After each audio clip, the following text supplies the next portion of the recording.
And welcome back, everybody. Thanks for sticking with us. Mike Bozak is our guest. Mike, a very active member at the Landmark Society of Greater Utica, and what he's holding there is a Kewpies t-shirt. And for those of us who are old enough, Kewpies was, in fact, a great landmark on Oneida Square. And that t-shirt is from, not from the Oneida Square Kewpies, which went down when? When did they?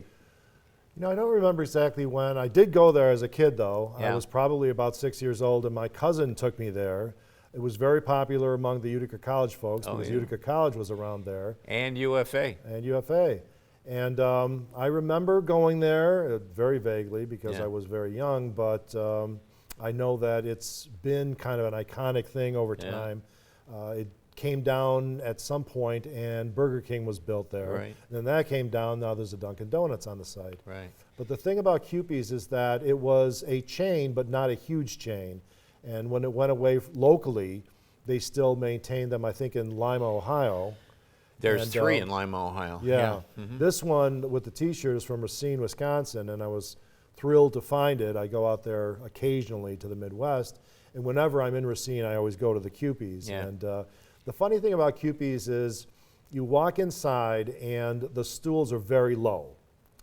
And there's horseshoe or U-shaped counters to sit around, and the waitresses and all that are inside the U-shape. And I think the low seats are for kids, basically. So if you're an adult, you're going to be sitting in a low seat. Yeah. And of course, the hamburgers are phenomenal. Yeah. I maintain that they're butter burgers because I know in the Midwest they do that, which is not exactly perhaps healthy, but certainly they taste great. The they have Kewpies. How many in Racine, Wisconsin? There's only one in Racine. And in Lansing, Michigan, there's two. And in Lima, Ohio, or is it Lima or Lima? I think it's Lima. Lima, Ohio. There's three. And I was out to the one in Lima several years ago, and it was great. I mean, what I liked, if anybody ever wants to go out there for a Kewpie hamburger, go to the one downtown, because the one downtown in Ohio is a replica of the Kewpies that we had on Oneida Square.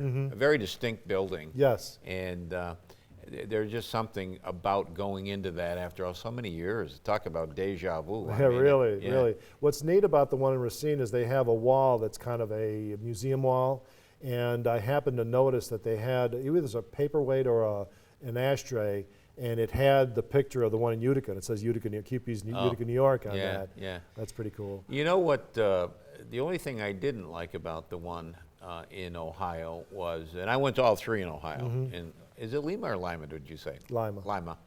And the three in Lima, one of them is in a former Robert Hall store. Oh, okay. And we remember Robert Hall from Yorkville. And one is in a shopping center, so that you don't have that landmark building. But the one downtown is the one that I like going to. The only thing I didn't like about it was they don't toast the buns. Now, I don't know if you remember, I'm older than you, so I do remember quite well the one on Oneida Square. They had a toaster that went like this, and they'd slap those buns in there, and they'd come around, they'd come out toasted, and then they put the hamburger on there and slap all the stuff on there.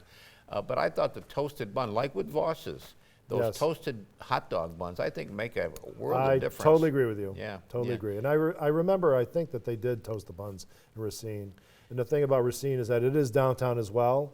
It's just one block off the main drag. Yeah. What do you think made it so, and you talk to people, my age and older, and you mentioned Kewpies, and boy, they get ecstatic. What do you think made it so?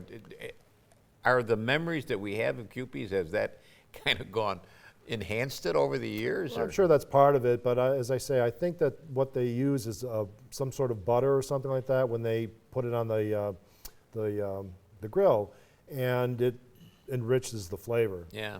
And of course, we have our famous motto here: the Hamburg pickle on top makes your heart go flippity flop. Yep. In fact, that motto was on. They wrapped the Kewpie hamburgers in wax paper, and that was on every one of those wax papers that you got.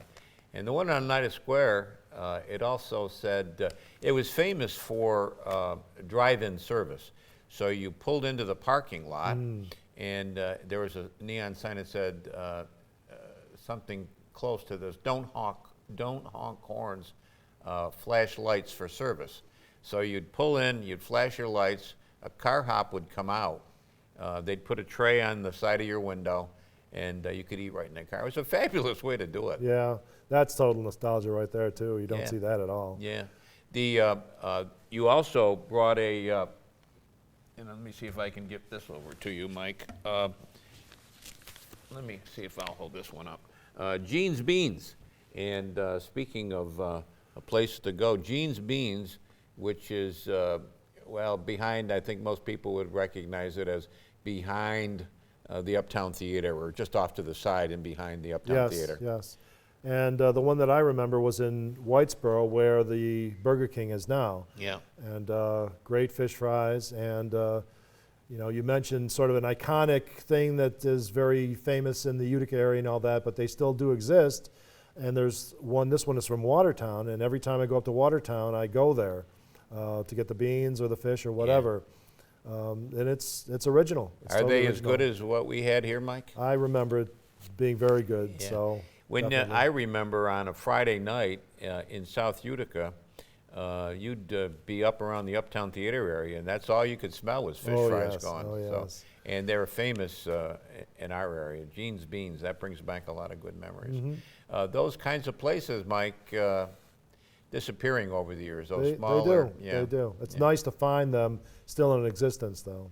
Yeah, I'm glad you told me about the one in Watertown. I didn't even know they still existed. It's very easy to get to. If you take Route 12, as soon as you come into Watertown, you take a left and a quick right onto Route 3. It's right there on the left-hand side. Very easy to find. And there's nicer weather. There's outdoor seating and all, so great place. Mostly takeout, but still Gene's Beans. Well, that was mostly takeout. I'm not as familiar as the one that was in Whitesboro. My family didn't go to that one. We went to the one in South Utica. And that was almost all takeout. Almost always takeout, yes. Yeah. Yes. When we come back, let's talk a little bit about Mohawk Airlines, and I'd like to get a couple questions into you about Union Station as well. Mike Bozak's our guest. We're talking local landmarks, a little nostalgia as well. Short break, right back.